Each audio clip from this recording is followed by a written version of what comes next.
Mr. Speaker, before I share my views, I will want to place on record, as I've done otherwise, my congratulations to the students of the Penville Primary School who topped this year's national assessment exams. To congratulate them on their performance. They have brought immense pride to us in the constituency and in the village. I also want to especially recognize the teacher, Mr. Frederickson Gilbert, who has been an extraordinary teacher on many fronts at the Penville Primary School. He led the sports program for so many years. And Mr. Speaker, I recall when I became the parrot for Penville a few years later, there were no male teachers at Penville Primary School. They were all females.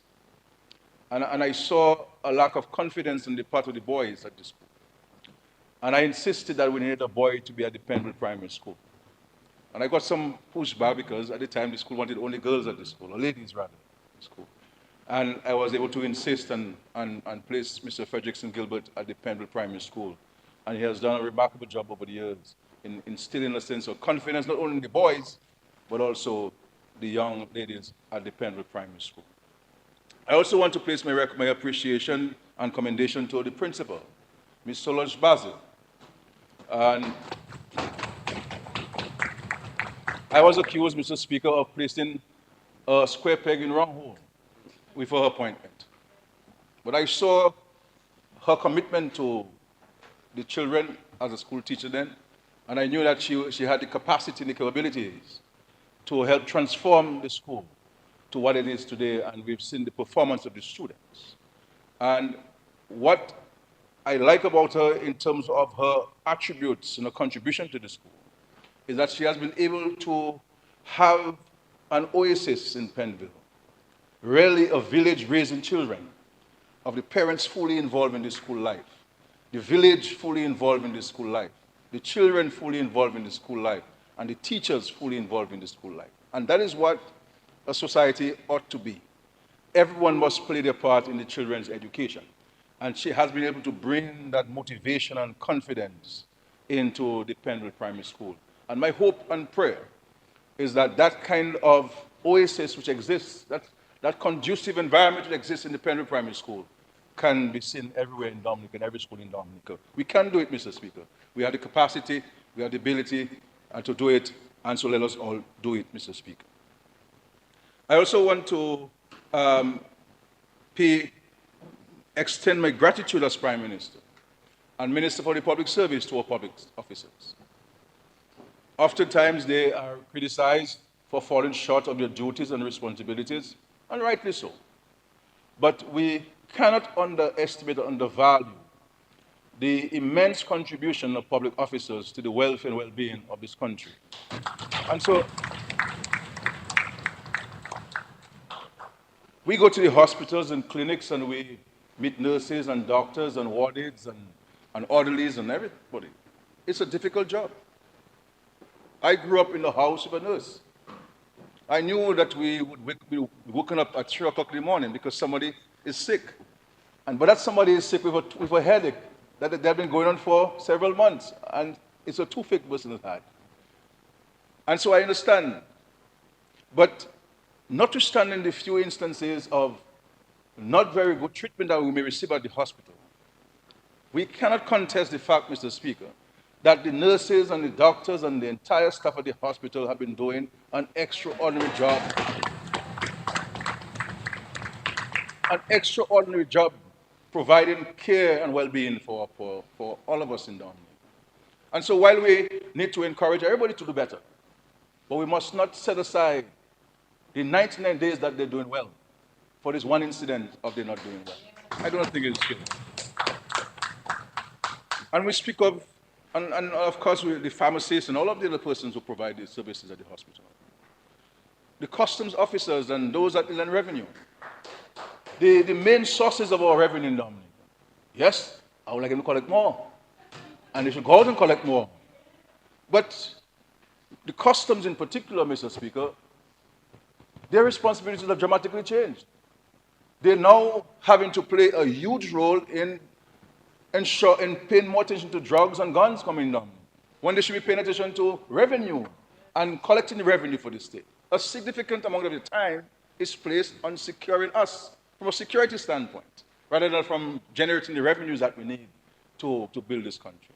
And of course, in the revenue, if we all pay our taxes, they'll have less work to do. If we pay our taxes on time, they'll have less work to do. And therefore, we have to help them to be better officers in what they do, Mr. Speaker. I speak of the policemen and the firemen. We have 5 murders in Dominica. One is too many, Mr. Speaker. But look at other countries in the Caribbean. We have lesser populations than us. We have 59 murders for the year. And the police cannot stop these things, but the speed and the efficiency at which they engage themselves in solving these crimes, we cannot underestimate it. These are difficult jobs. These men and women, they have to stay away from their families for several days. And the extraordinary performance that they've had in interdicting drugs coming in our country, ensuring the safety of our people, Mr. Speaker, we have to recognize them. Likewise, the fire officers. When they drive in on breakneck speed, it is to ensure that our family member could get to the hospital on time so that the life could be saved. While we're sleeping, they have to be working. They are called out to out fires, to protect our properties and lives. And so we have to be a more grateful society, Mr. Speaker. We have to recognize these things when people are doing well. I will reiterate, there's always room for improvement. We only stop working and stop doing well and stop learning until we're dead. And so we have to be able to work together in this regard, Mr. Speaker. And the prison officers, led by Mr. Edmund, doing an extraordinary job ensuring that we can keep those who ought to be out of society, but also the efficient and the effective management of the prisons under trying circumstances, making things work and making things happen. But these are unsung heroes and unsung public officers in terms of their contribution to our nation's well-being and welfare, Mr. Speaker. And so we have to pause and say thanks to these people. And of course, so many of the clerical and administrative staff, who work diligently. We have, for example, the stenographers who come there and who have to type every single word we say, even if they don't understand it, Mr. Speaker.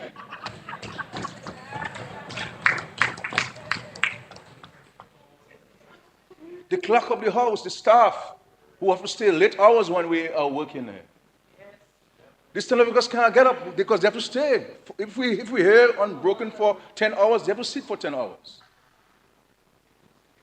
And all of this support staff, Mr. Speaker. And we speak of this survey department, Marcus Lestrade and the surveyors, Mr. Speaker.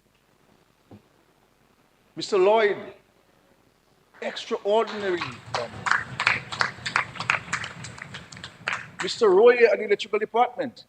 You call Mr. Roy on a Sunday morning, he'll come out and assist. He'll come out and assist.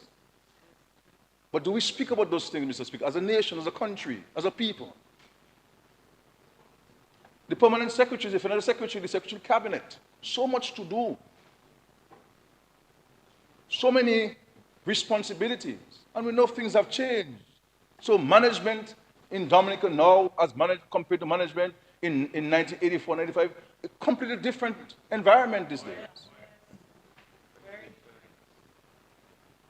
They know I speak to them privately if I am not satisfied with some things. But we recognize their contribution. Many of whom who could be out of Dominica working otherwise. But they've chosen to be here in Dominica, making their contribution. And so we applaud all of the public officers who are making some great service contribution to our nation, Mr. Speaker. And our country is in a better situation because of them. And we must, while we speak about where they fall short in terms of the delivery of service to our citizens and residents, we must also in the same breath highlight when we get a good service. And if we highlight the good service that we receive, then we will certainly see an improvement in the delivery of service whenever we go to those places. And so that is what we have to do. Mr. Speaker, let me take this opportunity to extend our solidarity, as we've done numerous times. We believe that we have a historical and fundamental responsibility to always speak in promotion and in defense of the Haitian people and the Haitian civilization. Haiti is the one who led the way for our emancipation as black people. And so the entire black world, and indeed the entire world, owes Haiti a sense of gratitude. And we must never have the feeling that, oh, Haiti again, and have this tendency of wanting to give up. And so, Mr. Speaker, I am happy that we have in place the presidential transitional government in place, council in place. And there is a prime minister, and there is a president of the presidential council in place. And that we're now seeing the presence of the Kenyan forces. As we speak now, Mr. Speaker, there are about 400 of them there. And they expect the next 600 to come in the next couple of weeks. But we're seeing some signs of positive things happening where the security is concerned and where the governance issues of Haiti is concerned. And therefore, we want to ensure that the entire international and regional communities will galvanize itself around Haiti, and so that the international community can give Haiti this Marshall Plan that it needs to really address its economic and social challenges that has besetted it for so many decades, rooted in its own history, rooted in its own efforts to provide emancipation to so many people across the world. Mr. Speaker, I also want to inform the nation in respect to the matter relating to the port and union workers and the stevedore and longshoremen, of an impasse that has been existing for close to 25 years, Mr. Speaker. And they came to me and they asked me to intervene. It's a long, outstanding matter. And it's a legal issue, and I told them, look, I will use my good offices to be the mediator between diaspora and the union. And I said to the union, okay, write to me and tell me what is it that you're demanding of diaspora. They wrote and they said, we're requesting between $6 and $7.5 million as settlement.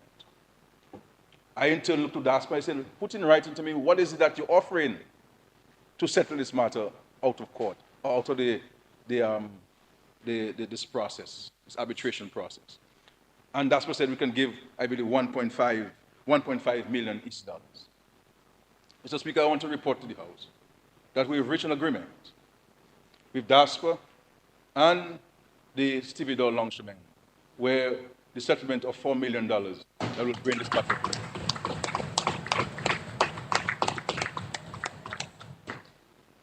So we're right at $4 million. I have spoken to diaspora, and diaspora will get back to me on a draft agreement to be signed with the union people and a schedule of payments for this $4 million. I believe, Mr. Speaker, this has placed the situation to rest, this matter to rest. I think it is an atonement period. It is a reconciliation period between diaspora and the workers. And my hope and prayer is that they can now continue to work in strong bonds of brotherhood and solidarity. But I want to recognize the people who I met over the years in discussing this matter. And I found the union people to have been very professional, very respectful, very mature in their engagement with me as Prime Minister. And I commend them for this. And I want to say some names. David Joseph, Frederick O'Reilly, Lenroy Dover, Glenn Dover, Michael Riley. You had also Kelvin Woodman, Leroy, well, His Excellency, Leroy Wadiko or Wadix Charles, and Mr. Armour Thomas. Decent Dominicans who represented the interests of their comrades and colleagues very, very well and professionally. And today, Mr. Speaker, we've arrived at a solution to this over 20 years of impasse between diaspora and the union. And I'm so happy for them. And I also want to recognize the representation which Curtis Matthew provided to them, every single press conference I've had, Mr. Speaker, in the last 2 years, he's raised this matter. Um, he's raised this matter, Mr. Speaker. He's raised this matter. So I'm happy that we have resolved this issue. But Mr. Speaker, we have to place the discussion in context with the global realities, the economy of Dominica. These are not the 1970s and 1980s, when we had a boom from bananas, where we're getting hundreds of millions of dollars from bananas. We know what happened to bananas. We know of the ruling of the WTO, led by the United States, which decimated the banana industry. And so the Minister of Finance cannot expect to get hundreds of millions of dollars from the banana industry. We know what's happening in the world, Mr. Speaker, in North America, in the UK, and every single Caribbean country where Dominicans reside. Life is difficult. And so the extent of the remittances that we were receiving would be reduced. And it's not because the families do not love their relatives here in Dominica. No, it is a reality that they are facing with. With their rent gone up, Mr. Speaker, the price of food and the cost of living have dramatically gone up in all of these countries. In every single country, Mr. Speaker. And so therefore, we do not expect a windfall coming from remittances, Mr. Speaker. And therefore, the budget proposals, Mr. Speaker, are centered around those realities. Those realities, Mr. Speaker. Because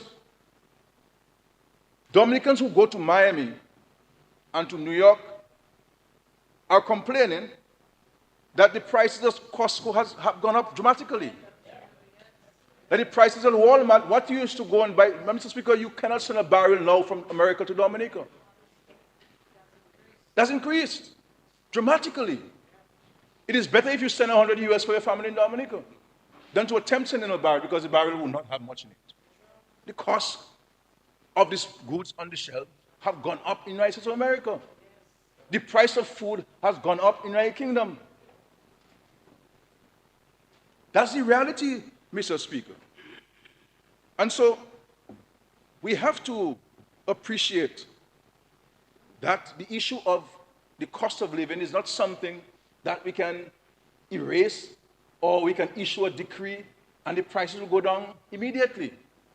We cannot impose a cap, Mr. Speaker, on the price of shipping, the cost of shipping things to Dominica. We cannot tell a manufacturer in the United Kingdom or elsewhere how much to sell his good. The reality is the prices there are imported inflation. By the time it lands there, it's already too expensive, Mr. Speaker.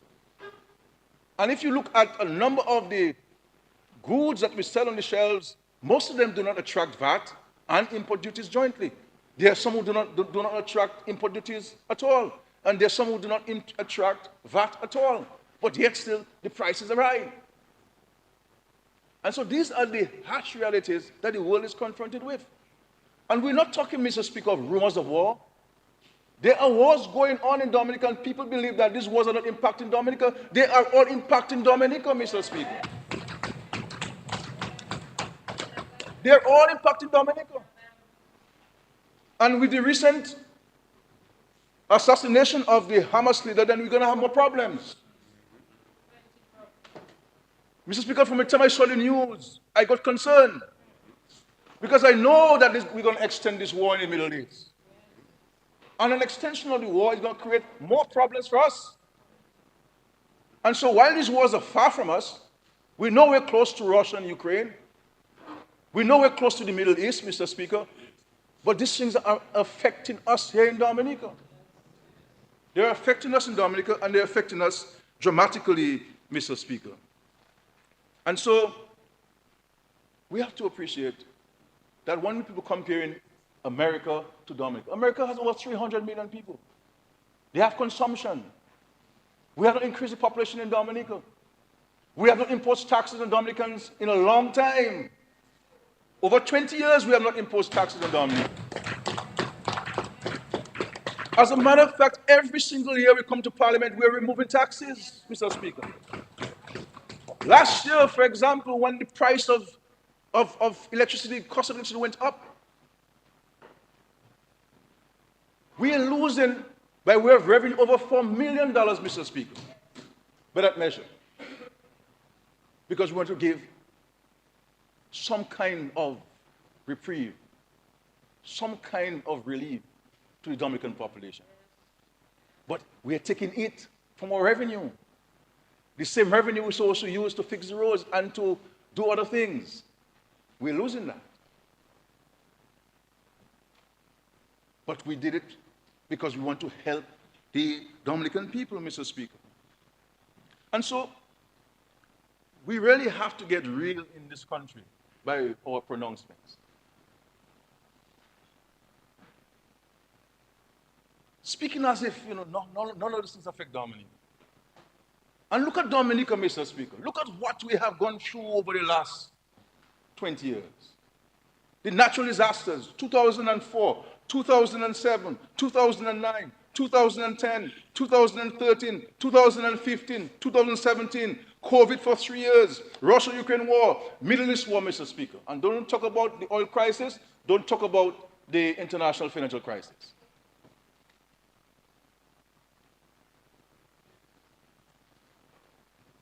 And notwithstanding all of this, we never impose taxes into that. The Minister of Finance said, Mr. Speaker, the Minister of Finance, Mr. Speaker, told us in the budget address that for COVID alone, to save lives, Mr. Speaker, and livelihoods, we have to borrow over $330 million.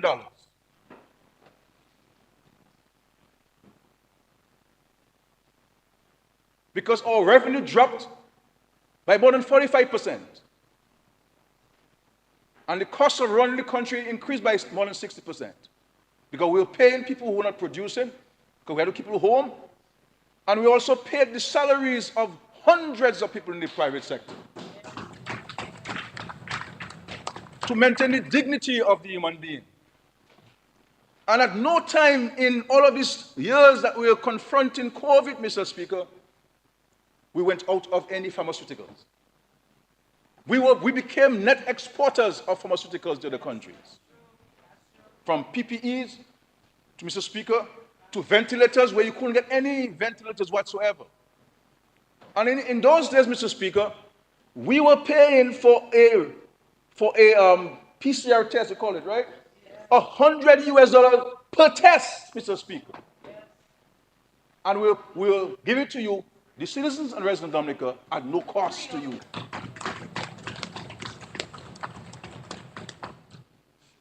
A rapid test was $20 US per test.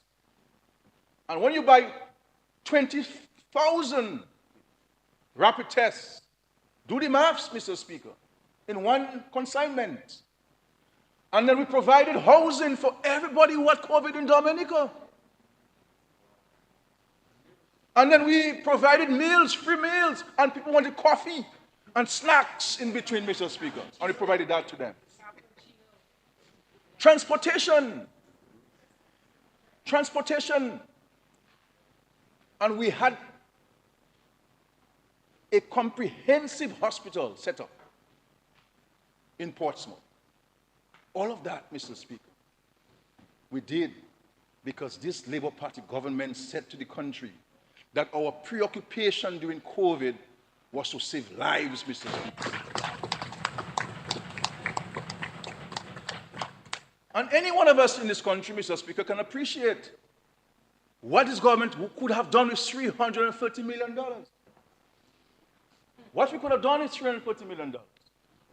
So when we're saying this is not there and that is not there, Mr. Speaker, this is where the money was spent. This is where the money was spent, Mr. Speaker. That's what it is. And so between Erica, Maria, and COVID, we borrowed $673 million.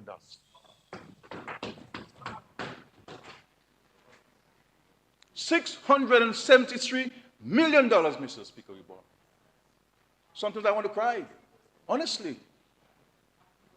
This is why I'm upset with the international community, Mr. Speaker.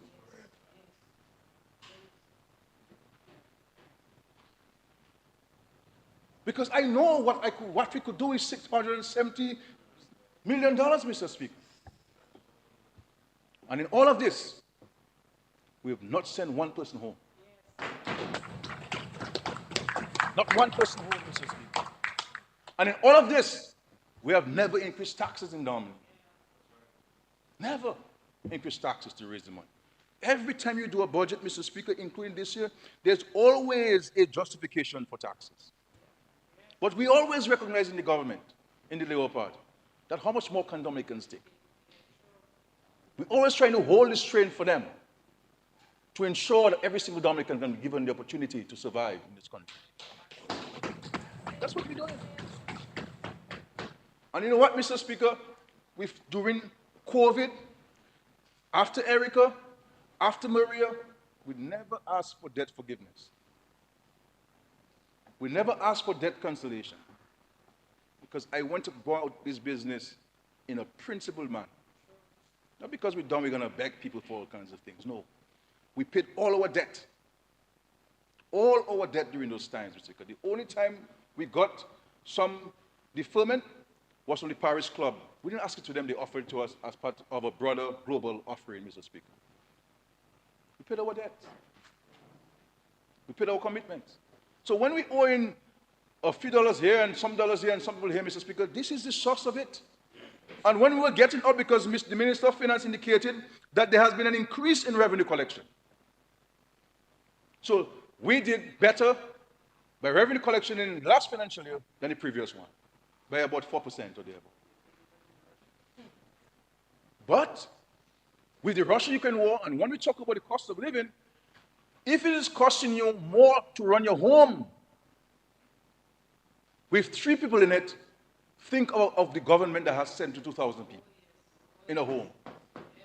The government is the largest consumer of goods and services, and the government pays back like everybody else, Mr. Speaker. And so we cannot tell the hospital no food today. No. We can't tell the Coast Guard no diesel today. No. We can't tell the ambulance no, we can't fill the tank today. No, we have to do it. And so the cost of running the country has increased because of those external shocks and those natural disasters, Mr. Speaker. But we're moving on. We're moving on, Mr. Speaker. And in education, people like to talk about the government behind on some fees for some universities. That's okay. And they say, well, the ULP wasn't owing. Well, of course the ULP wasn't owing. If you send nobody, how can you owe? You could not be behind because you send nobody to school. The United Workers' Party did not help educate people in Dominica, neither did it educate people overseas. Children were not going to school in Dominica. Couldn't pay their bus fares. Couldn't access school. College was for a few of us, Mr. Speaker. 75. When the United Workers' Party was in government, Mr. Speaker, 7 out of 100 students who graduated from high school went to the college. Which means that 93, Mr. Speaker, out of 100 students did not make it to college. The Workers' Party never dreamt or thought of this Dominica State College, creating a college like this. And today, Mr. Speaker, with the creation of the Dominica State College in 2002, every single child who meets the entry requirement has a space at college. And we did not only establish the college, Mr. Speaker, we are underwriting the full cost of sending children to school. So whether it was Maria, whether it is Erica, whether it's COVID, Mr. Speaker, or the impact of the Russia-Ukraine war and the war in the Middle East on Dominica's economy, we have not given up on the Dominica State College students. Mr. Speaker. And I want to thank the staff. I went up there, Mr. Speaker, we're renovating the school, we're repairing the schools, we're going to continue the comprehensive repair of the schools. So I want to thank the leadership and the management of the school.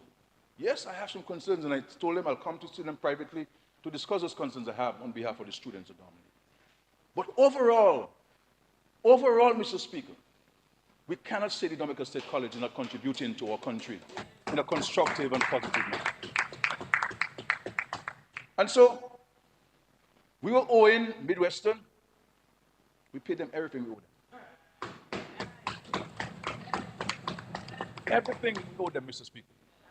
As we speak, we're owing Grambling 1.1 million US dollars, and we're owing Monroe $800,000.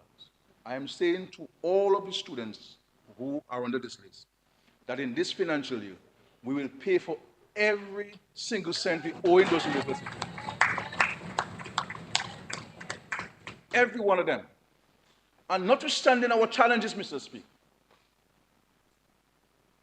we have not turned a child back from going to university.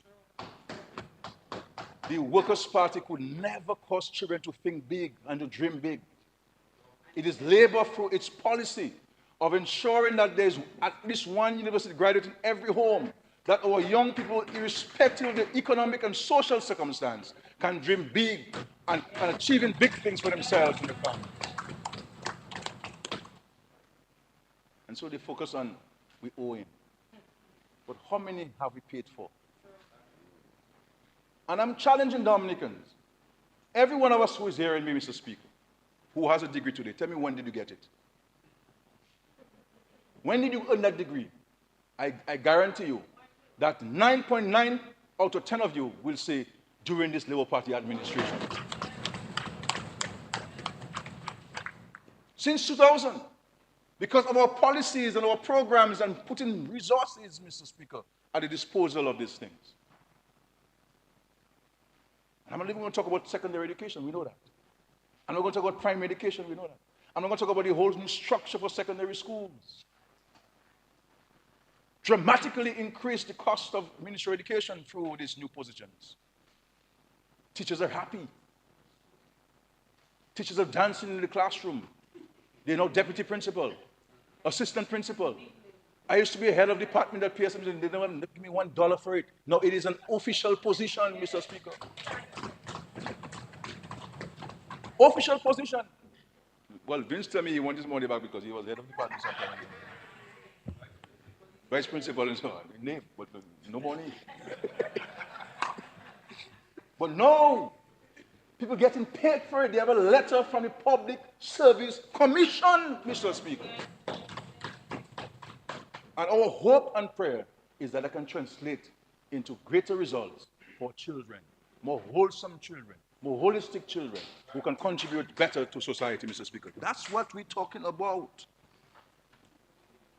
So when you talk about education, Mr. Speaker, this is the education party in Dominica, the Dominica Labour Party, Mr. Speaker. And so let us be grateful. My theme for my presentation is giving thanks. We must give thanks, Mr. Speaker. We must not look at the glass half empty, but look at it as half full. What is going to be our contribution to get it to be full and to be running over? Talk is cheap. Criticism is okay. It's easy to criticize. But are you committed to the hard work? Are you committed to the hard work, Mr. Speaker? And so we remain steadfast to our students, to our young people, Mr. Speaker. And so we look forward to playing our part. And Mr. Speaker, when you talk about young people, you know, this guy came to me from Roosevelt. I think his last name is Augustine. I can't remember his first name. Denzel. He came to me with an idea to have this event in Dominica, this regional event in Dominica. They had an idea, but they don't have money, Mr. Speaker. They wanted government support to use the Canefield Airport and to support them. And I supported them. Because I felt that the idea could be turned into something positive and constructive, especially where we have the issue of bike safety in Dominica. And to use this as a medium to encourage bike safety in Dominica. And I want to commend and congratulate Mr. Augustine, and there's another gentleman, Mr. Garraway, who came to me, and we were able to successfully have this event, the bike tournament here in Dominica. And I'm saying to all of us in Dominica, anybody in Dominica, irrespective of who you are, irrespective of your religious, your racial, or your political affiliation, if you have a good idea and you bring it to us, we will partner with you.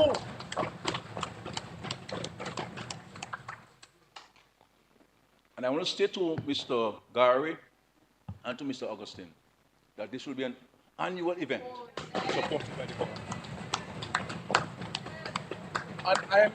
And I'm saying to them further, Mr. Speaker, that it is the intention of the government that once the international airport is open, that the Douglas Church Airport will be used as a permanent place for drag racing and bike racing in Dominica, Mr. Speaker.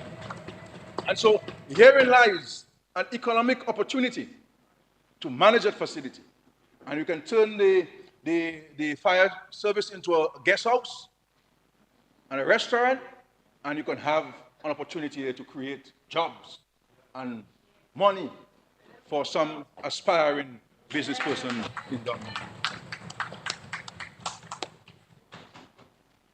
And so, Mr. Speaker, the question is, how does government raise money? Government raises money by taxes,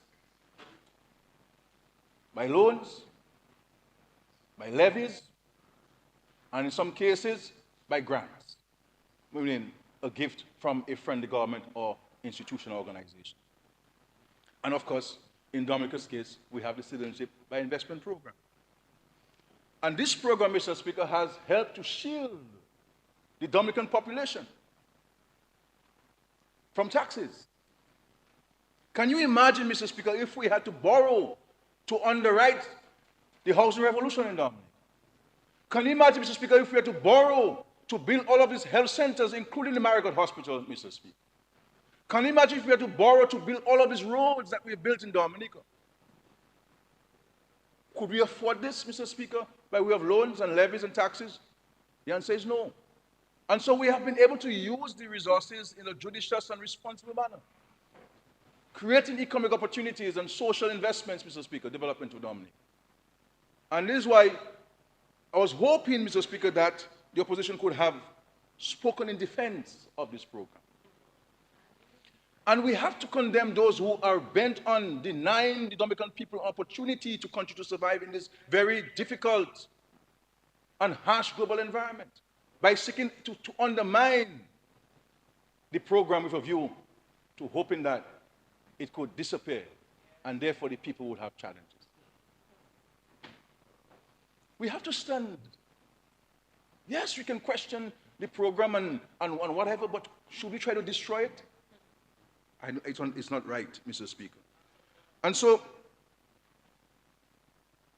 I said the Minister of Finance could have come here and justify raising taxes, but we decided no. We decided no. Because if you were to close the gap, Mr. Speaker, you have to find it somewhere. You have to find it somewhere. And so we decided not to go with this. And so when people come and make suggestions, Mr. Speaker, about what the government needs to do, and so, look, I'm not interested in generalities, Mr. Speaker. Come with specifics. If you come with specifics, Mr. Augustine and Mr. Gary came with a specific project to me, a specific activity to me, and I went with it. There's a guy who is making pavers. He come to me with a proposal to do pavers. Great. And they just had, for example, the economic forum. Were you here? Remember Salisbury at Jungle Bay? You were there? At the economic forum, you were there. I agree with you. I agree with you. You should not go into that. I agree with you. You're not too bad, you know. But anyway, but the point is, Mr. Speaker, They just had this conference, this economic revitalization conference. Has anyone heard of any sensible recommendation that came out of that? Where's the document? Where's the outcome document that speaks to specific things? What is it that the government is doing that you will not do? And what is it the government is not doing that you will do? And how do you go about financing that which you propose to put in Dominica? These are the questions, Mr. Speaker. Outside of that, we're just talking. Outside of that, we're not serious, Mr. Speaker. Simple as that. If you cannot come with specifics as to how you believe we can increase exports in Dominica, then don't talk.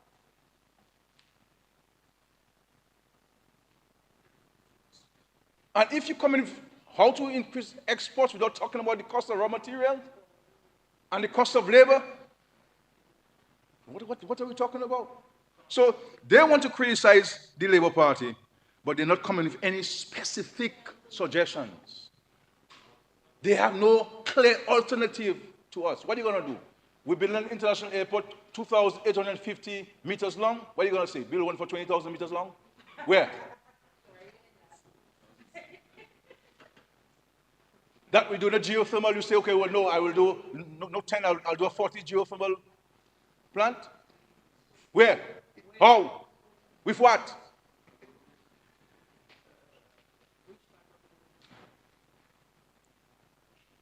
That we build a Castle Bruce Road there, you say you build it smaller, narrower? What? That you have left the Bailey bridges instead of building permanent bridges?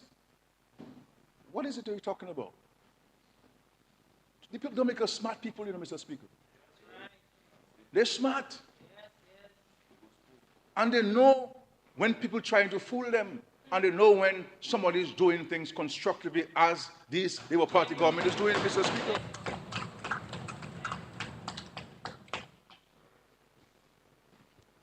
And so, they talk about health.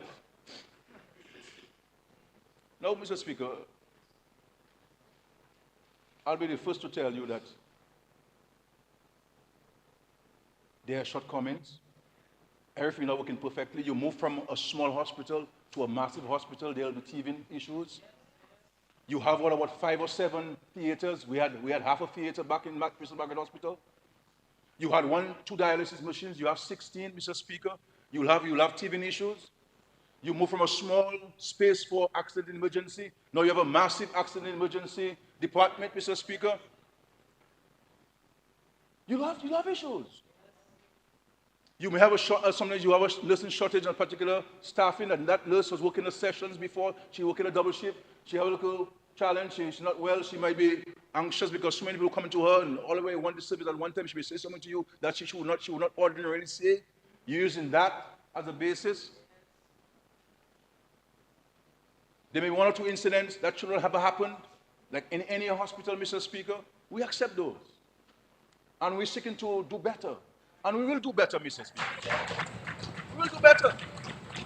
Because we take the criticism seriously, Mr. Speaker. Trust me on that. I do not dismiss any criticism of the government, especially where healthcare and the delivery of services is concerned, Mr. Speaker. Rest assured, my dear Dominican people. Rest assured. But we cannot deny the fact, Mr. Speaker, that healthcare today and healthcare under the Workers' Party is chalk and cheese. The Workers' Party never articulated a vision for the Prince Margaret Hospital. Never. Never. We came into government, Mr. Speaker, and articulated a comprehensive plan for healthcare in Dominica, with infrastructure, with increased services. We have state-of-the-art equipment you will find in the developed world, Mr. Speaker, at the hospital.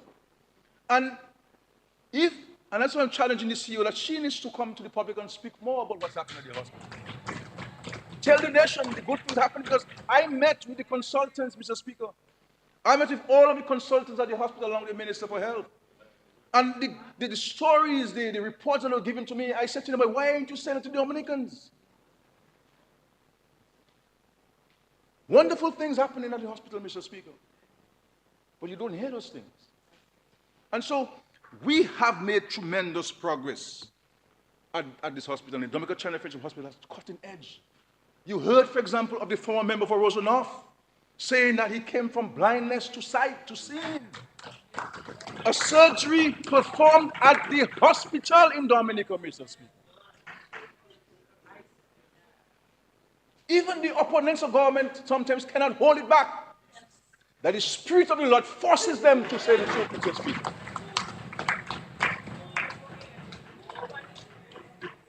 The Spirit moves them to say the truth.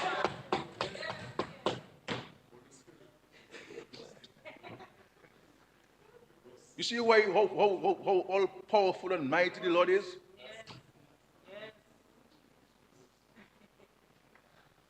That's what's happening. And so we are committed to ensuring that healthcare is accessible. And I'll give you an example of how much we are subsidizing healthcare in Dominica. You know this Ventolin that the asthmatics use, the puff?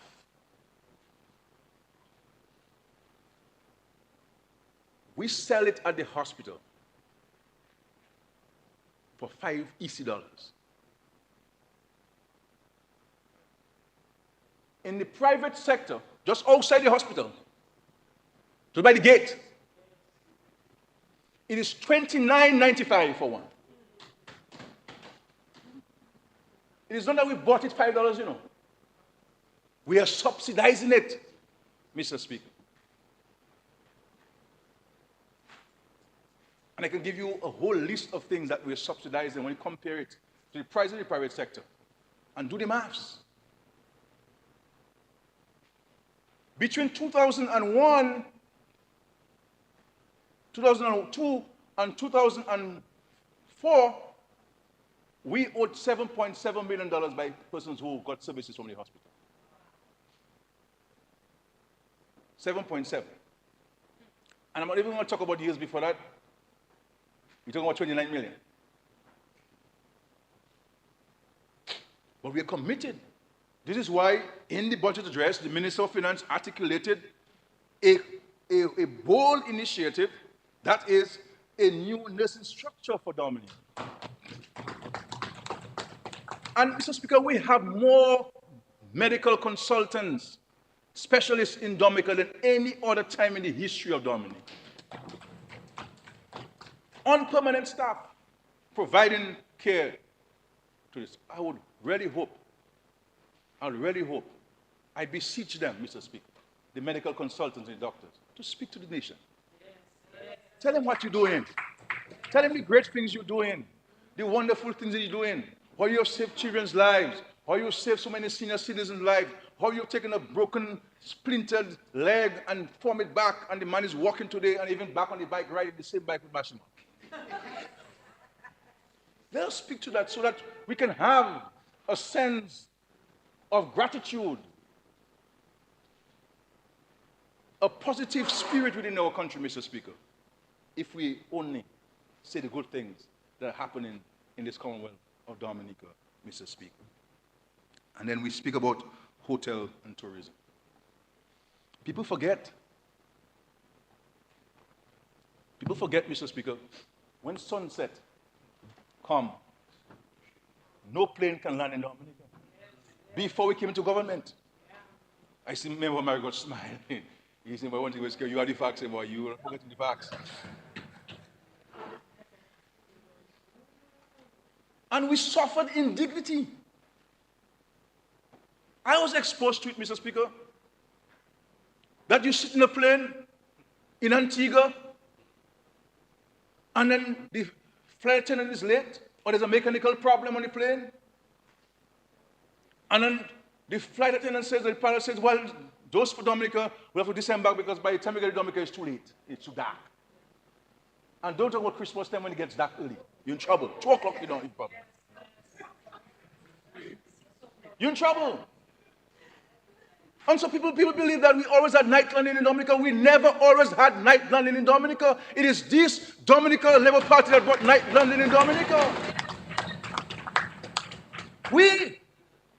The first time a plane lands at night in Dominica is by this Dominica Labour Party. And there was no plan on the part of the Workers' Party to do anything at the airport. None. None. Mr. Speaker, the toilet that they had at the airport back in the days had no seat cover. And the men had to stand up on either edges of the toilet bowl and to use it, Mr. Speaker. That's what you should do. But today, Mr. Speaker, we have... Vince, you say you remember that? Yes. Mr. Speaker, we brought night landing in Dominica, and they said that no plane is going to land in Dominica, but plane landing at midnight, at 11 p.m., at 3 a.m., at 1 a.m., at 8 p.m., at 7 p.m. in Dominica, Mr. Speaker. That's what's happening. And not only do we have night landing, Mr. Speaker, we have direct flights from America. And so, in real sense, Mr. Speaker, where aviation is concerned, connectivity is concerned, the sky is the limit for us. And we've always said that the introduction of night landing in Dominica is a medium to short term, a short to medium term solution. That the ultimate long-term goal of Dominica is to build an international airport. And you know what, Mr. Speaker? We were saving to build the airport. We were saving $5 million US every month. This is why I tell people saving is important, as small as it is.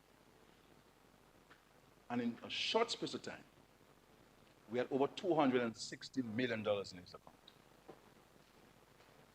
Unfortunately, Maria came. And I waited last minute to use that money.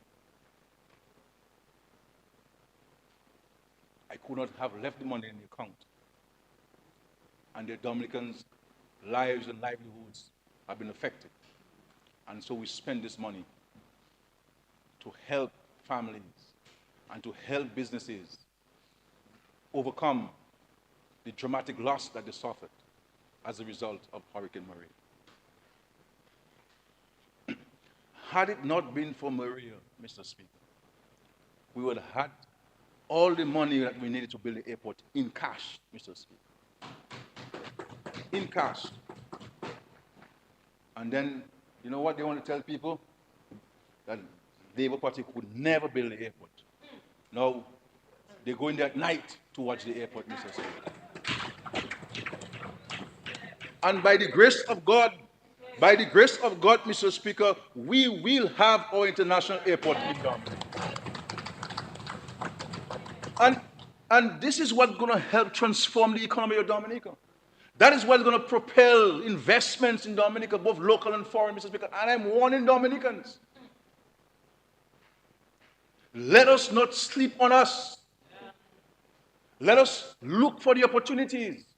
And let us place ourselves now, because I am telling you, I meet foreign people every single day.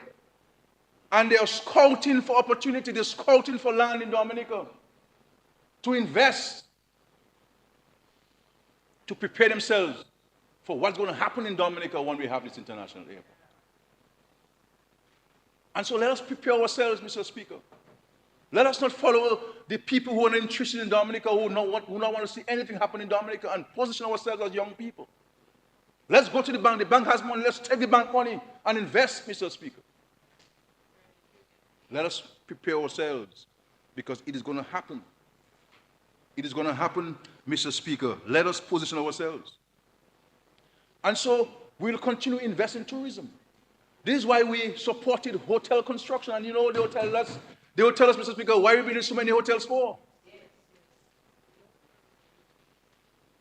And you know what? The World Bank did a study, Mr. Speaker, an independent study. And they were doing an assessment of the hotels that are under construction, under the CBI program in particular. And they said to us that when these hotels are fully functional, they will be able to bring, thus these hotels are under construction, they'll be able to bring to us revenues in excess of 40 million US dollars annually. Direct tax revenue, Mr. Speaker. And so you can imagine when we have this airport, the number of investment. Look at St. Vincent. Sandals would not go to anywhere there's no international airport. And Sandals took a hotel that was closed in St. Vincent and the Grenadines and transformed it into a major resort, a 300-room resort, Mr. Speaker, in St. Vincent, all because of the international airport. And we can speak to the farmers of Dominica, those involved in floriculture, Mr. Speaker, getting the flowers into London in 8 hours, the fishermen, the small business people. Let's understand that this airport is for you. Whether you're in Scottsdale as a fisherman, or in Capuchin as a farmer, or in the Carnival Territory as an agro-processor, or as a hotel owner in Salisbury, Mr. Speaker, you are going to benefit from this international airport. And we must not change course, Mr. Speaker, as a nation. Not because we may have some temporary challenges fiscally, that we should abandon the future of this country, Mr. Speaker.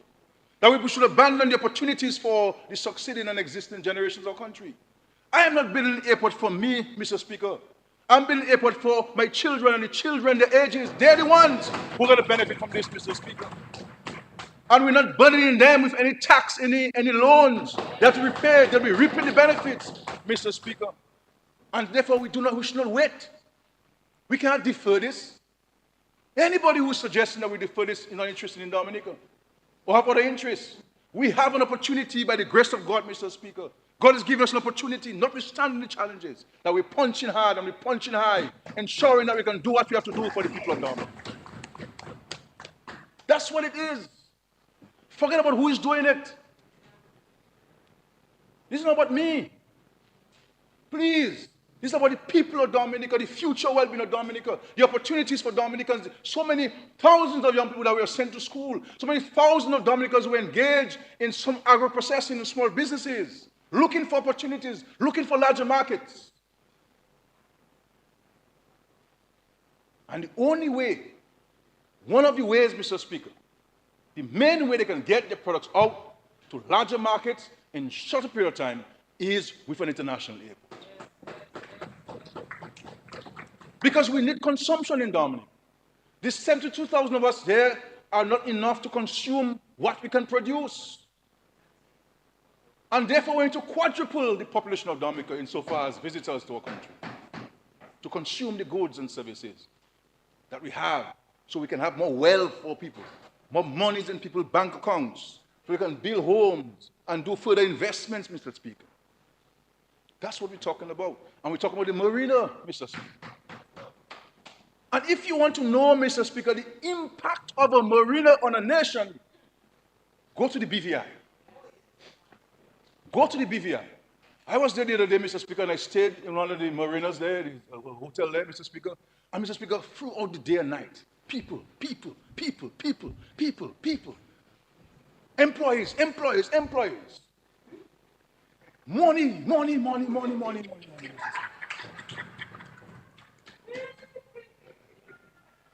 And I saw this and I said, that is going to be Portsmouth one day. That is going to be Portsmouth one day, Mr. Speaker. That is going to be Dominica one day, Mr. Speaker. And thank God the marina has started, Mr. Speaker. And in 12 to 15 months, we will have the marina in Dominica creating employment, jobs for people, Mr. Speaker. Jobs. Giving thanks, Mr. Speaker. Jobs.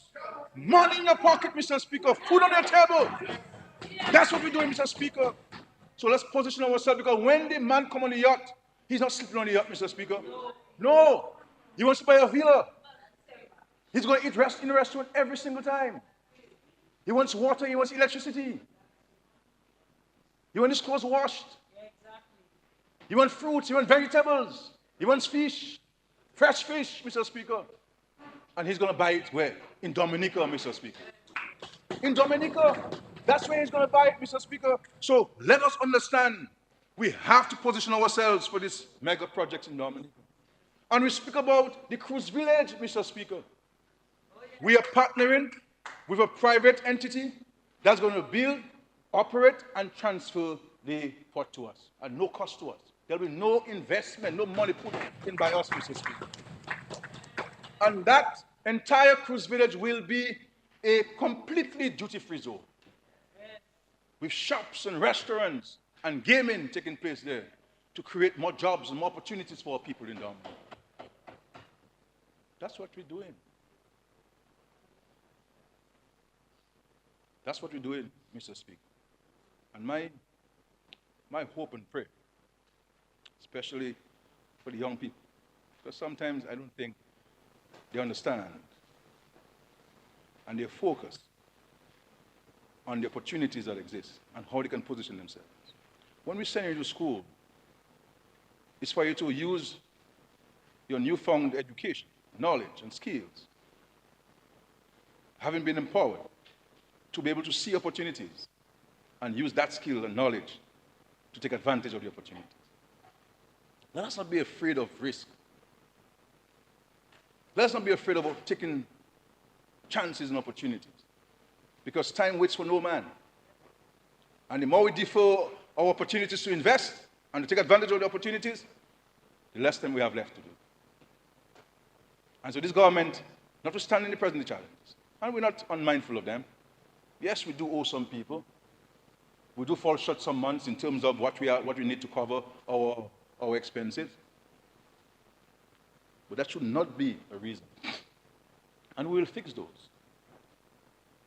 We will pay the people we owe. I give you the assurance. We will pay them. But this is an opportunity that we have. And I'm not sure whether we'll have this opportunity another time in our history to invest in those projects and those programs. And so now is the time for us to do this. And God has placed us there, we're the ones doing it. Because we have been able to exemplify the vision,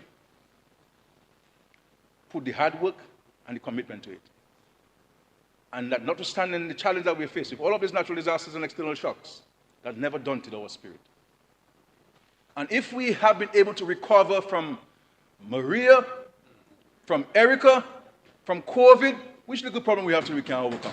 Give me a break. Give me a break. We have to be more efficient in the government. And in the country, we have to be more productive in the country. Today, these days, Mr. Speaker, night falls at 8 o'clock. Why are we going to work? Why are we going home at 3 o'clock in the afternoon? Why? When 4 o'clock comes, we should do a second shift. Let's push the project. Let's push the work. This is why, Mr. Speaker, we're going to move in this new legislation and telling public officers, this thing about if a public officer wants to work somewhere else, a second job, he has to get the approval of whoever it is. We're going to take it out. A public officer, a police officer wants to work somewhere, he wants to have his own business, he wants to have a job at night or somewhere in the weekend, he can do so, Mr. Speaker. And we will come to the Parliament. We will come to the Parliament with new legislation because we have to fill the jobs that we have now, because the private sector is saying to me,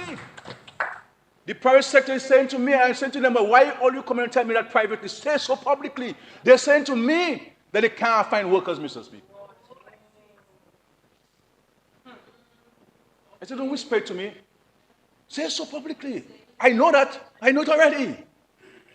So tell the rest of the country. And this is why, Mr. Speaker, we have joined forces with them to look at those issues in the country.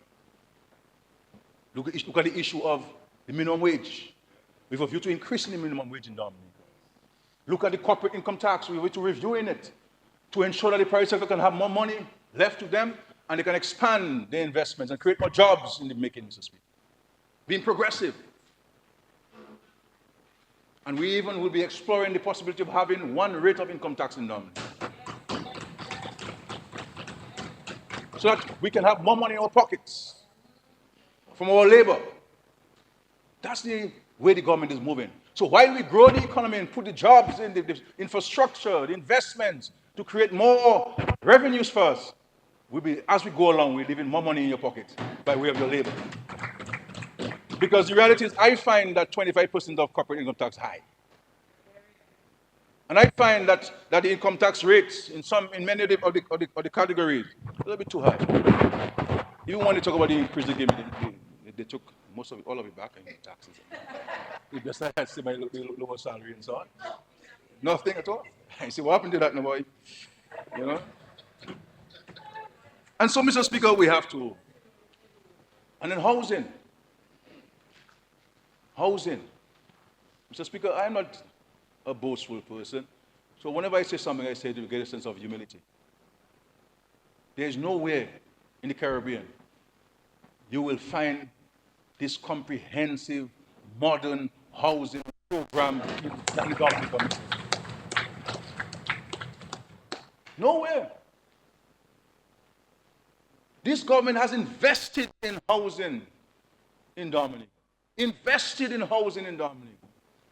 Providing housing to every strata of the society. Those who we did not build for, we made loans available to you at concessionary rates at either the aid bank or the government housing loan board. And the reason why the banks and credit unions have brought down the interest rates from the 10 and 11% they had back in the days is because we introduced lower interest rates at the aid bank and the government housing loan board, and they had to bring it down. Mr. Speaker. And we shall continue with our housing revolution. We shall continue with providing housing for the people. So the people who are still waiting for promises, I am telling you today, we coming to you soon, Mr. Speaker. And those who have their homes incomplete, and those who have their little roofs to be fixed, I am telling you, I have a little money for that.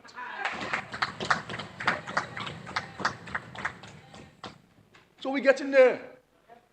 We know who you are. We know the circumstances, Mr. Speaker. Things were a little difficult, so we're getting out of that a little bit, so we're coming to you. So we don't forget you, no. And so, Mr. Speaker, notwithstanding the challenges we are facing, see how many homes that we've handed over to people in the last financial year. And in this financial year, how many we've given? 253? 253 keys. Brand new homes will be handed over to people in Dominica, Mr. Speaker. 253 families in this financial year, the first half of this financial year, will get keys from the government, a brand new house in Dominica.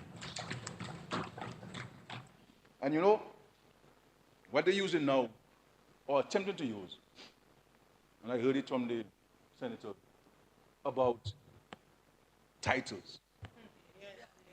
Let me say to every Dominican who has gotten a house from the government, there is no government, this one, whichever one to follow, will have the legal authority to take you out from the house that you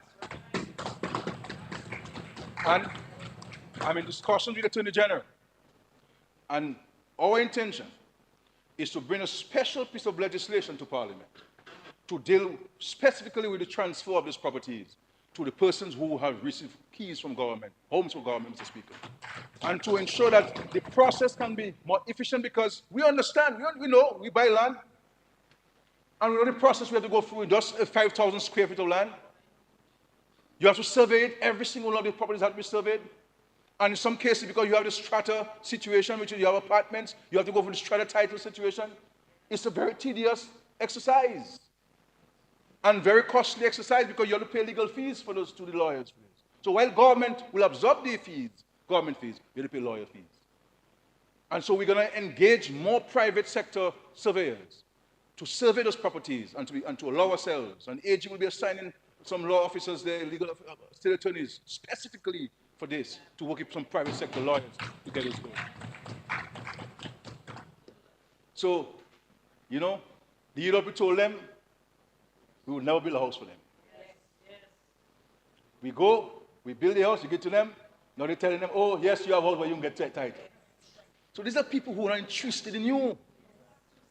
They're not interested in you. Because if all they're focusing on is what they believe to be a negative, Anybody who's focusing on negatives where you're concerned cannot like you, cannot love you. A man's supposed to be helping you build yourself, encouraging you to be positive. No. And if they see you need a little coat of paint, they will offer you a gallon of paint. So you will get those titles, Mr. Speaker. You will get those titles. 20 more minutes, 20 more minutes. You know what? Maybe when I get to end of my 20 minutes, we'll get some more time. And social programs this week. The minister very clearly indicated in the budget address that all our social safety net programs have been maintained. All. And sometimes because we don't mention them in the budget address, people don't understand that is one of the most costly parts of the estimates. The NEP, for example, Mr. Speaker, which is not necessarily a social safety net program, is costing us over $5 million monthly. The 65 and over grants, that will remain. The Yes We Care is in place. The school bus program where we transport children from every single constituency in Dominica to the secondary school. All the children from Marigot are transported by the government and paid for. All the children from Salisbury are transported to the school and paid for. All the children in Castle Brewston, all the children in Penville, and in Capuchin, Mr. Speaker, are paid for. We never stopped it, Mr. Speaker, notwithstanding Erica or Maria or COVID or the Russia-Ukraine war and the war in the Middle East that's affecting us, our fiscal space. No. We know how important these things are. The free textbooks, uniforms, bags. Give thanks, Mr. Speaker.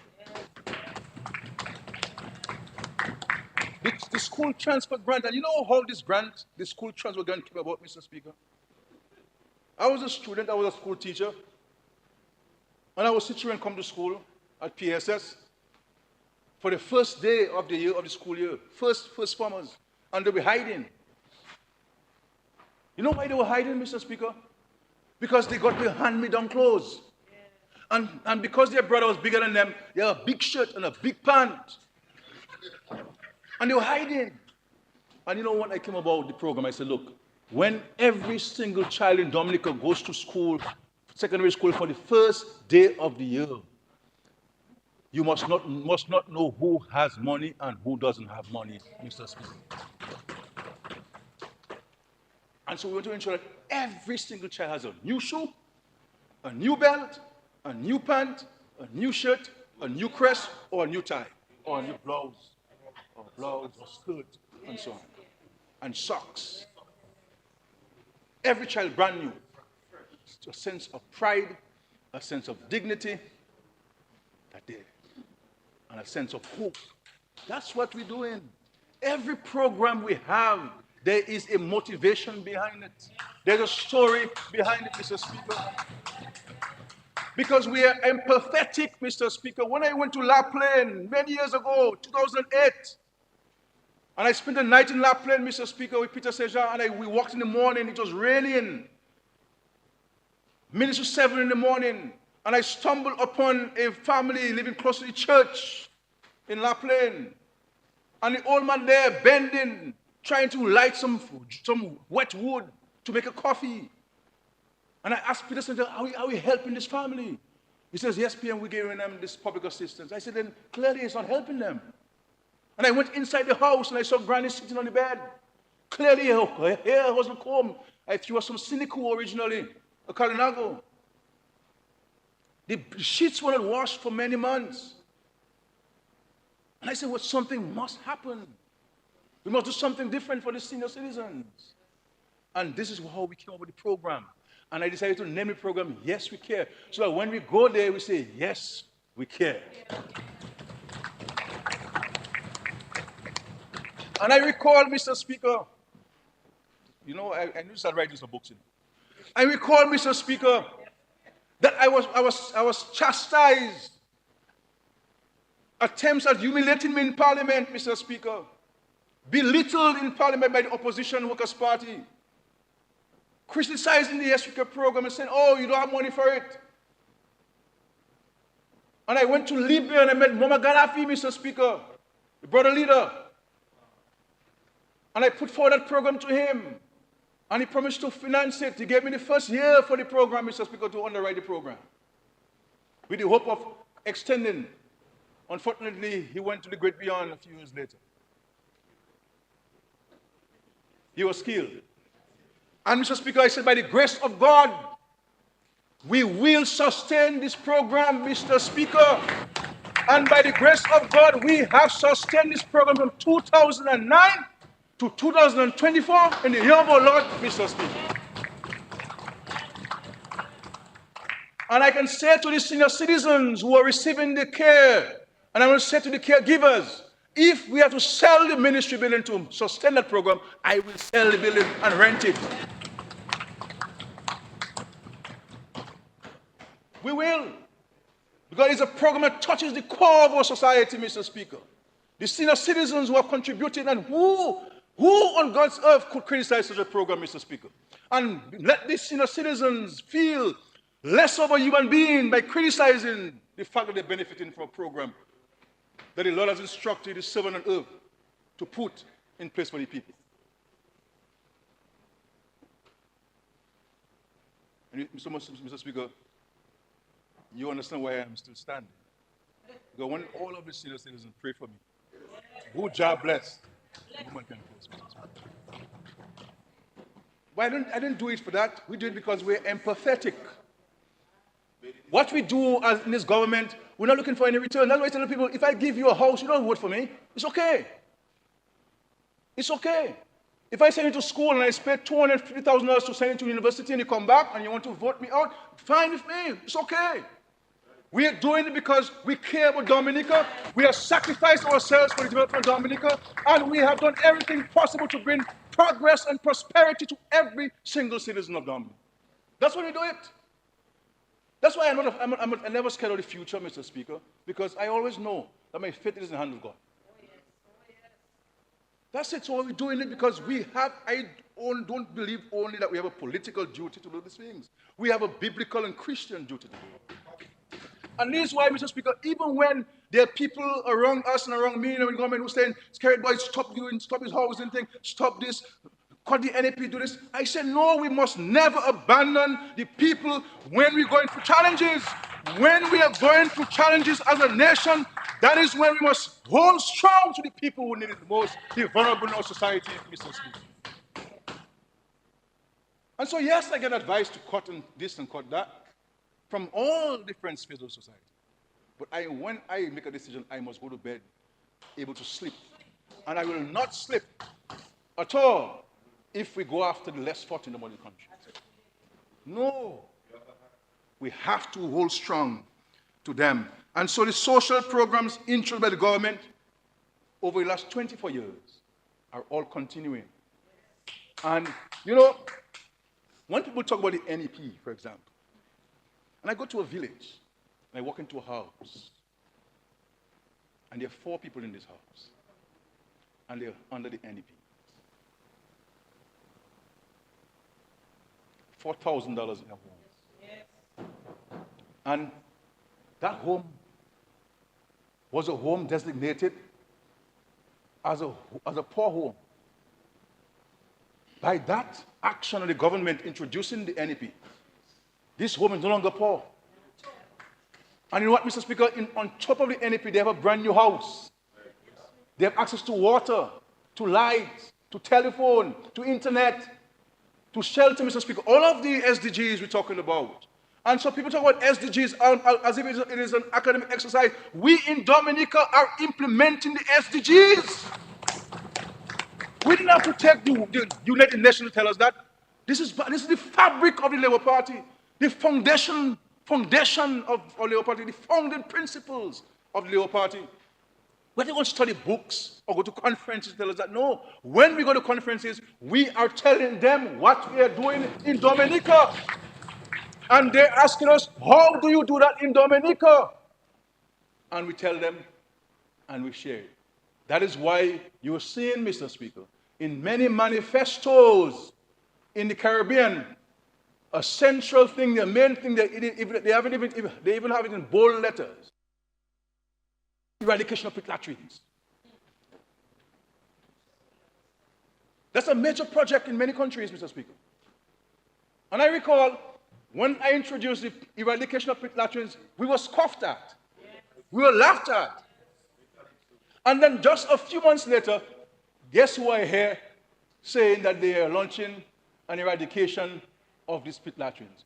The United Nations, Mr. Speaker. After us. And you know, when people talk about poverty, Mr. Speaker, when we came to government, 42% of the population was poor in 2000. And 10% was indigent, which means extreme poverty. 42 plus 10 is 52, which means, Mr. Speaker, 52% of the population of Dominica was poor. No jobs, no flushing toilets, no education, no housing, no food on your table, no access to potable water, no access to lights. That's what we inherited, Mr. Speaker. And that's what we have to deal with. And invest in millions of dollars. And these are not money that you're making back directly because we're just selling the homes to people. And you can imagine how difficult it has been to sustain this. You build a house, you build 50 homes, average cost $350,000, you do the maths, and you give all of them free. Including the land, including the infrastructure. You can understand the cost of this thing. And so, Mr. Speaker, going forward, electoral reform, Mr. Speaker. Let me say to you in this country that we are going ahead with electoral reform. You know, and those who say that they wanted electoral reform clearly do not want it. I also say the opposition elements. When they started, it was about voter ID, cleansing the voters list. Then every time we address those issues, they added something else. Now, what they're yapping on, Mr. Speaker, is campaign financing. In the United States, one candidate raised $200 million in one night. One night. And, Mr. Speaker, it makes no sense, absolutely no sense, for the parliament to come to parliament to pass laws knowing that they cannot be implemented. How are you going to manage and oversee the issue of campaign financing in Dominica? How are you going to do it? At what cost? This is why when I raised this issue in CARICOM felt that this should be a regional undertaking because this is too complex for one country to go with. So yes, in principle, we support the notion. But how are you going to operationalize it? And even when you look at the Sir Dennis Byron draft bill, you will see that there are so many gaps and voids because they themselves had difficulty in coming up with proper drafting for this. They have difficulties because it's a highly complex and technical issue. And so we believe, Mr. Speaker, and based on the public consultation, the results of the public consultation, that the matters that we put forward can in fact address the concerns that we all have had with regards to electoral reform and modernization. This is why we said there's no need to go and tamper with the Constitution. And so they said they wanted a voter ID card. We said we wanted a national ID card. We said, okay, take the voter ID card. No, they have issued the voter ID card. They want more things on the voter ID card that you find nowhere in the world. And the passport, being the supreme document of our country, doesn't have those things. So why should we put systems in place to make it difficult? Are we not a progressive nation, Mr. Speaker, where people were denied the vote because of the economic and social circumstance, and people fought hard in our world, in part of our world, for the right to vote, that we're now in the 2024 year of the law trying to put systems in place to deny people access to voting, a fundamental right? The only motivation for this is to seek to create problems in them. Only motivation. Because those who are proposing this cannot be serious about what they propose. And so we await the submission from the Electoral Commission, Mr. Speaker. Once we receive this, the Attorney General, and I want to thank again the Attorney General for an exceptional job in putting this together. Exceptional job in putting this together. We'll wait for this, Mr. Speaker, and then we will advance the process of electoral reform. But we are committed to it. But we must never, opposition members, never support any suggestion that would deny people the right to vote, because history will not be kind to us. Our ancestors will not be kind to us. People who struggle and die for the right to vote, we should never make it impossible. And you cannot tell me that you want to ask somebody to put the fingerprint on an ID card to vote when you don't need the fingerprint to get a passport, to go out of the country. That's not right. That's not right. When the police arrest you, the only time they are authorized in law to ask for your fingerprint is after you've been charged. And are we going to criminalize voting in Dominica? That's what we'll do? Because the only laws that provide, that make it mandatory for fingerprinting is the criminal laws. And it's only after you've been charged for crime and read your rights. And are we saying, as progressive people, enlightened people, that we want to criminalize voting in Dominica? Because we believe that if we do those things that we can win an election? My friend, politics is hard work. Hard work. And to do this, you must love people. You must be empathetic. And the people who I see pushing this notion of criminalizing voting in Dominica do not love people and have no knowledge of their history. No knowledge of their history. And they're not sincere. And let me say to them, not because you see me cool and nice all the time, that I am afraid of anybody. So they can bring all the demonstration on they want. But they don't want to test this Labour Party and its ability to mobilize people. We are going to go ahead with this reform. We're going to go ahead with this reform. And the Parliament of Dominica will decide, ultimately, what this reform agenda entails. Mr. Speaker, this is what we're about. And so, Mr. Speaker, I want to, again, thank the Dominican people for the continued support. We've done a lot of work under difficult circumstances. We have been able to maneuver the challenges and the harshness of the society. This world is imposing some cruelty on us. 1 more minute. Some cruelty on us, Mr. Speaker. And it's okay. Some cruelty on us, Mr. Speaker. And we continue to do what we have to do. I give the Dominican people the assurances that we have taken note of their concerns. The young boys and young ladies, and especially the youths, them, we always look out for you in special ways. And every time I meet with you, I tell you to buy a piece of land. The guys on the block, buy a piece of land. Build a house. Stay on the safe and narrow. Do constructive things. Do positive things. You all have children. Let us leave a better world for our children and engage ourselves in legal and lawful activities, Mr. Speaker. Let us all work together. Let us all work together. This country is poised to do great things and to create increased opportunities for people in agriculture, in tourism, in energy, in small business development, in housing, infrastructure, Mr. Speaker. If you are giving me more time, Mr. Speaker, I could speak about so many other things. But I've decided to focus on a few things today in the short time that you're giving to me, Mr. Speaker. But the next time I get an opportunity to speak, I will speak about other things. And Mr. Speaker, but I want to commend my colleagues for their comprehensive reports to the House. My only urging to them is that it would be nice if you could cut it throughout the 12 months. Because all the wonderful things that we're doing in every ministry, the country needs to hear this and know what will happen happening. Because lest they will say we're doing nothing, when in fact we're doing too much at this time, Mr. Speaker. A lot we're doing for the people of Dominica. And so let us work together. I want to commend the opposition for the positive engagement. And we have taken note of this many projects in your constituencies. And we'll continue to work with you to bring continued relief for them. And as you said, a lot is happening in Salisbury, and you're happy, but you'll be even happier if you get two more things, Mr. Speaker, so by the next budget, you'll be the happiest, Mr. Speaker. You'll be the happiest, Mr. Speaker. But you must stand counted. You have a project in your constituency, creating jobs for your people.